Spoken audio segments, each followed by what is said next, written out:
The message is clear. The armed forces, with the support of our citizens, will never allow any country, group or force to politically or economically destabilize Pakistan. Pakistan is a peace-loving country. We are trying our best to break the political logjam which has denied the countries of South Asia to move forward and resolve all regional and bilateral issues in a peaceful and dignified manner. Our desire for peace must not be construed as our weakness. No one should make any mistake about our collective resolve to defend our core interest and every inch of our motherland. Don't get distracted by fake news and political wrangling in the country. Always remain alert and prepared to respond to and defeat all intrigues and conspiracies hatched against our country with iron fist. कंहिं मुल्क group या तंज़ीम खे पाकिस्तान के सियासी या मुआशी तौर गैर मुस्तकिम करण न ॾींदासीं। फेक न्यूज़ ऐं प्रोपेगंडा ते ध्यान न ॾिनो वञे। मुल्क जी हिफ़ाज़त मज़बूत हथनि में आहे। काकोल मिलिट्री अकेडमी में कैडेट्स खे ख़िताब कंदे army chief general Qamar Javed Bajwa चयो आहे त अमन जी ख़्वाहिश खे कमज़ोरी न सम्झो वञे। पाकिस्तान पुरअमन मुल्क आहे। पाड़ेसरनि सां बहितर लाॻापा ऐं सभु मसला पुरअमन तरीक़े सां हल करण जो ख़्वाहिशमंद आहे।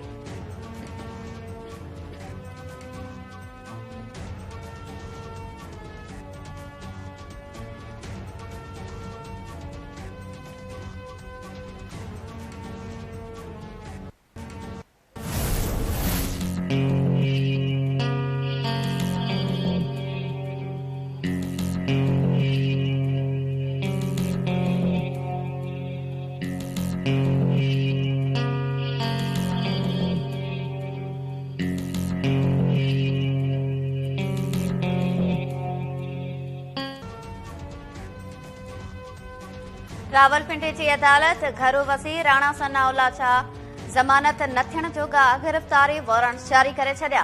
राणा सनाउल्ला जी गिरफ़्तारी लाइ इस्लामाबाद जे कोसार थाणे ते पहुतल एंटी करप्शन टीम खे पुलिस वापसि मोटाए छॾियो। पुलिस चयो आहे त राणा सनाउल्ला संदसि हद में नथो रहे, तंहिं करे खेसि गिरफ़्तार नथो करे सघिजे। रावलपिंडी जी स्पेशल मजिस्ट्रेट 2019 में दाख़िल केस में वारंट जारी कया आहिनि। पंजाब असेंबली जो अॻूणो डिप्टी स्पीकर दोस्त मोहम्मद मज़ारी बि एंटी करप्शन में तलब।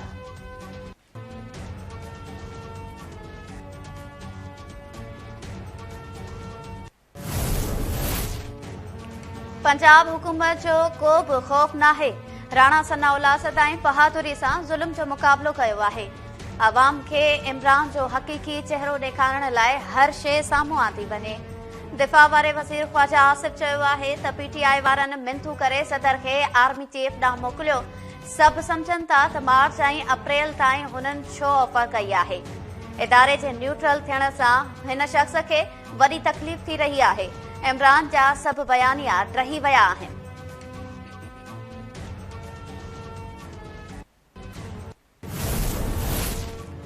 इमरान खान जी हेलीकॉप्टर जी फनी ख़राबी सबब पंजाब जे अडियाला ॻोठ वेझो हंगामी लैंडिंग।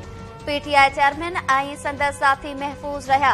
ज़रियनि मूजिब इमरान खान डीआई खान खां वापसि बनीगाला वञी रहियो हो त हेलीकॉप्टर में फनी ख़राबी थी। पीटीआई चेयरमैन रोड ज़रिए बनीगाला रवानो थियो।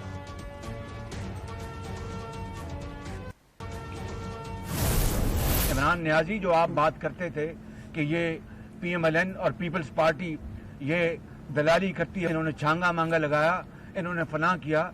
आज तो आप खुद कह रहे हैं अपनी जुबान से कि मैंने 5 वोट खरीदे हैं। तोशा खाना के जो तोहफे थे हीरों के और जवाहरात के बेच के जेब में डालिए।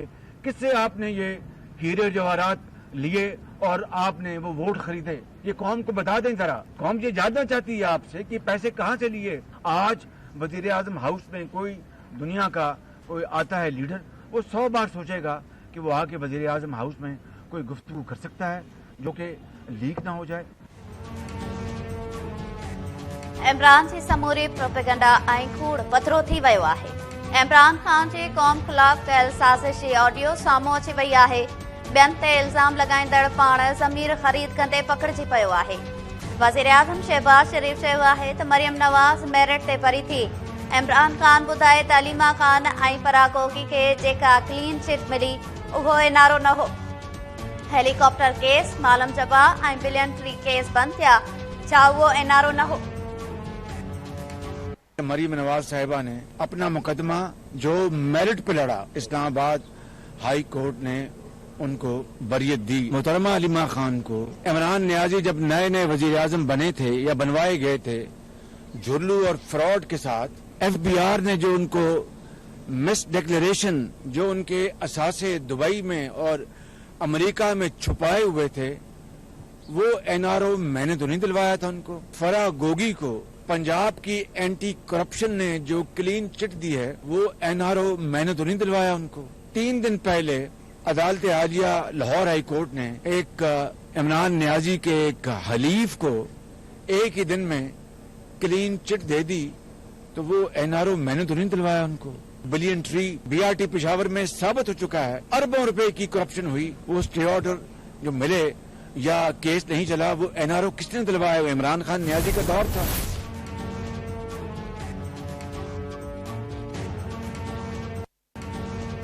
लॉन्ग मार्च जो ऐलान कंहिं बि वक़्त थी सघे थो। तारीख़ जी ख़बर रुगो इमरान खान खे आहे। मुल्तान में प्रेस कॉन्फ्रेंस कंदे पीटीआई अॻवान शाह महमूद कुरैशी चयो आहे त हुकूमत डिॼी रही आहे। हुक्मरान असेंबलियुनि जो मुद्दो 1 साल वधाइण जूं ॻाल्हियूं करे रहिया आहिनि, जेको क़बूल न हूंदो।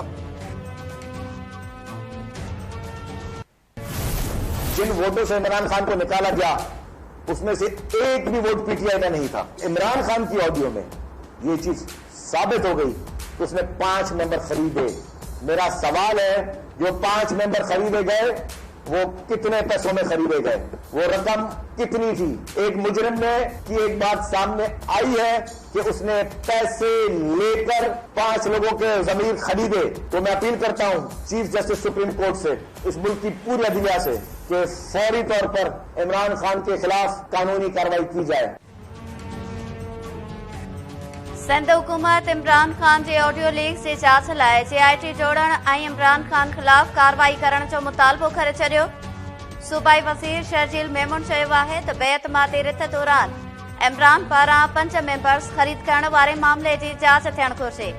इमरान ॿुधाए त मेंबर्स ख़रीद करण लाइ हुन पैसा किथां आंदा। चीफ जस्टिस मामले जो नोटिस वठे। बोर्ड मुतासिरनि जी मदद लाइ हुकूमती मशीनरी मौजूद आहे। मुतासिरनि जी मदद थी रही आहे। आलमी बैंक पाकिस्तान जे बोर्ड मुतासिरनि जी इमदाद लाइ $2 अरब ॾियण जो ऐलान करे छॾियो। नाणे वारे वज़ीर इसाक डार सां वर्ल्ड बैंक जे कंट्री डायरेक्टर जी मुलाक़ात।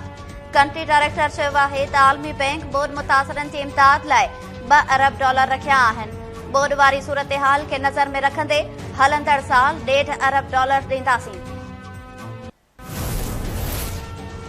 कराची जे नाज़माबाद वारे इलाइक़े में पुलिस ऐं ॾोहारियुनि विच में मुक़ाबले दौरान रिक्शा में वेठल ॿाड़ी मारिजी वई। संदसि अमड़ ज़ख़्मी। ॿाड़ी खे गोली पुलिस जी लॻी या ॾोहारियुनि जी ख़बर न पइजी सघी। पुलिस जांच शुरू करे छॾी। कराची पुलिस चीफ जावेद आलम ओढो चयो आहे त पुलिस एहलकार ॾोहारियुनि जो पीछो करे रहिया हुआ त फायरिंग जी ॾे वठि दौरान रिक्शा में वेंदड़ फैमिली निशानो बणिजी वई। वधीक जांच करे रहिया आहियूं। वॾे वज़ीर मुराद अली शाह बि वाक़िए जो नोटिस वरितो। रिपोर्ट तलब।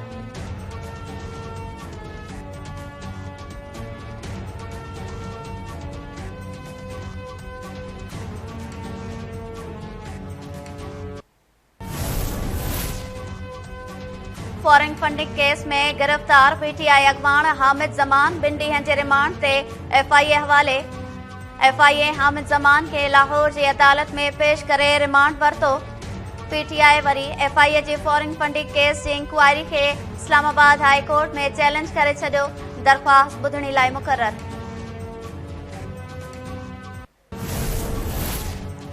आईनी उहिदे खे वधीक अरसे लाइ ख़ाली नथो रखी सघिजे। जुडिशियल कमीशन जो इजलास जल्द सॾाए जजिस जी मुक़ररी कई वञे। सुप्रीम कोर्ट जे जस्टिस मंसूर अली शाह ऐं जस्टिस सरदार तारिक मसूद ख़ाली जायुनि ते मुक़ररी लाइ चीफ जस्टिस खे ख़त लिखी छॾियो। ख़त मूजिबि 5 हाई कोर्ट जे chief justice G supreme court में मुक़ररी ते गौर कयो वञे या सीनियर जजिस जी मुक़ररी कई वञे। अल जिहाद केस मूजिबि सुप्रीम कोर्ट जे ख़ाली जायुनि ते फौरी मुक़ररी ज़रूरी आहे।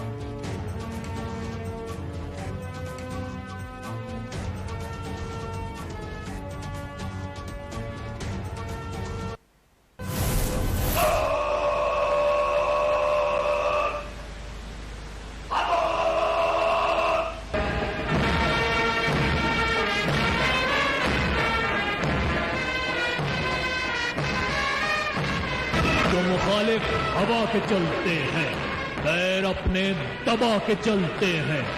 इन मुजाहिदों की ये आदत है, सर हमेशा उठा के चलते हैं।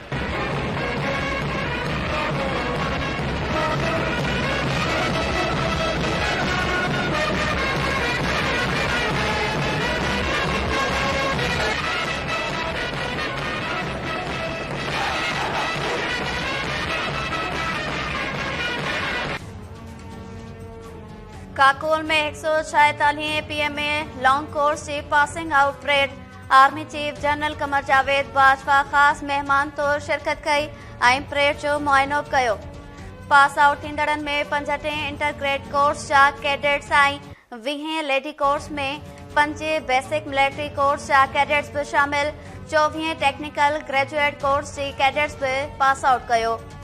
बेहतरीन कारकर्दगी ते पीएमए लॉन्ग कोर्स जी कैडेट्स के एजाज़ी तलवार ऐं पितल जा तमगा ॾिना विया।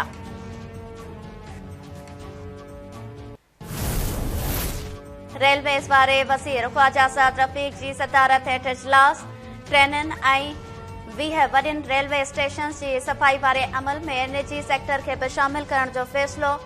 थरकोल खे रेलवे लाइन्स सां ॻंढण वारी रिथा खे तकड़नि बुनियादुनि ते शुरू करण जो फ़ैसिलो। कोयटा ज़ाहिदान सेक्शन भी अपग्रेड कयो वेंदो।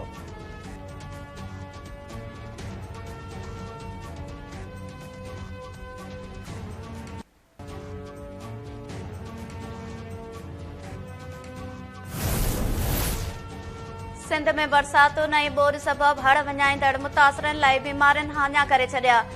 वधीक अॼु 11 ॼणा फोत, केतिराई बीमारियुनि में वरतल। मुख़्तलिफ़ शहरनि में ॿोॾि मुतासिरनि जो बरसाती पाणी नेकाल न थियण ऐं सहायता न थियण ख़िलाफ़ एहतजाज। हुकूमत खां पाणी नेकाल करण जो मुतालबो।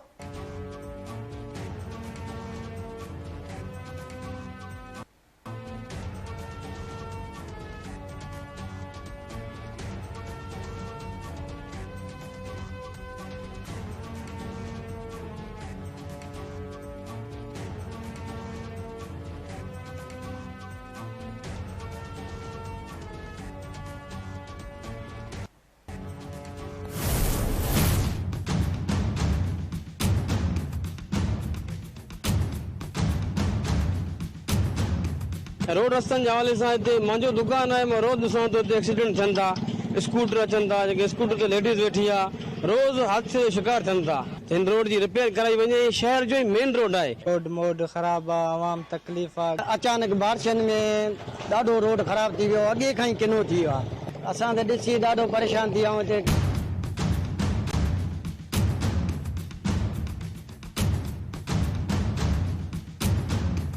बारिशनि खां पोइ हे त हिकु शहर रोड आहे, पर सॼे शहर जी मुकमल सूरत हाल ॾिसो था पाण। रोड तबाह लॻा पिया आहिनि। रोड रस्तनि जे हवाले सां हिते मुंहिंजो दुकान आहे, मां रोज़ ॾिसां थो हिते एक्सीडेंट थियनि था, स्कूटर अचनि था, जेके स्कूटर ते लेडीज़ वेठी आहे, रोज़ हादसे जो शिकार थियनि था।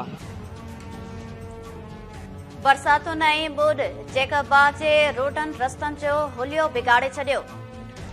शहर जा अहम रोड रस्ता उखड़जी विया। शहरी सख़्त परेशान। रोडनि जी मरम्मत करण जो मुतालबो।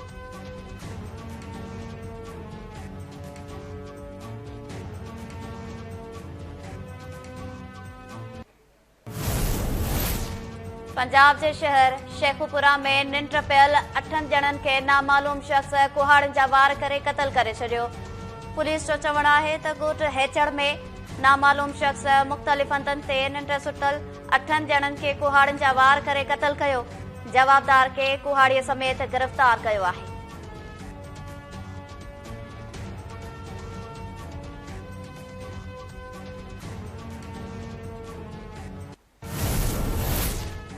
सक्कर जी दहशतगर्दी तोड़ अदालत में ख़ालिद महमूद सुमरो क़तल केस जी ॿुधणी। केस जे आख़िरी शाहिद सब इंस्पेक्टर आफ्ताब पठान जो बयान भी रिकॉर्ड कयो वियो। 22 अक्टूबर ते ॿिन्ही धुरनि जे वकीलनि जा दलील ॿुधा वेंदा। केस जी ॿुधणी दौरान फरियादी धुर पारां मौलाना नासिर महमूद सुमरो, मोहम्मद सालेह इंदर ऐं ॿिया पेश थिया।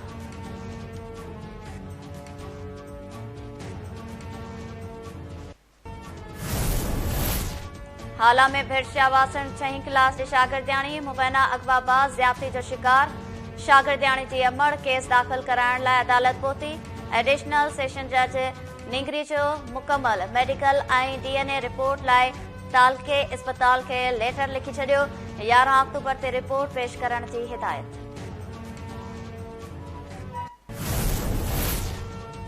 ऐं टे मुल्की T20 सीरीज़ में पाकिस्तान जी लाॻीतो ॿी कामयाबी। क़ौमी टीम ॿी मैच में न्यूज़ीलैंड खे 6 विकेट्स तां शिकस्त ॾेई छॾी। मेज़बान टीम पहिरियां बैटिंग कंदे 8 विकेट्स जे नुक़सान ते 147 रन्स ठाहियूं। ग्रीन शर्ट्स हदफ़ 19 ओवर्स में 4 विकेट्स जे नुक़सान ते हासिल करे वरितो। कप्तान बाबर आज़म शानदार बैटिंग कंदे 79 रन्स ठाहे नॉट आउट रहियो। मैन ऑफ द मैच करार। क़ौमी टीम पारां हारिस रऊफ़ 3, मोहम्मद वसीम ऐं मोहम्मद नवाज़ 2 विकेट्स वरितियूं।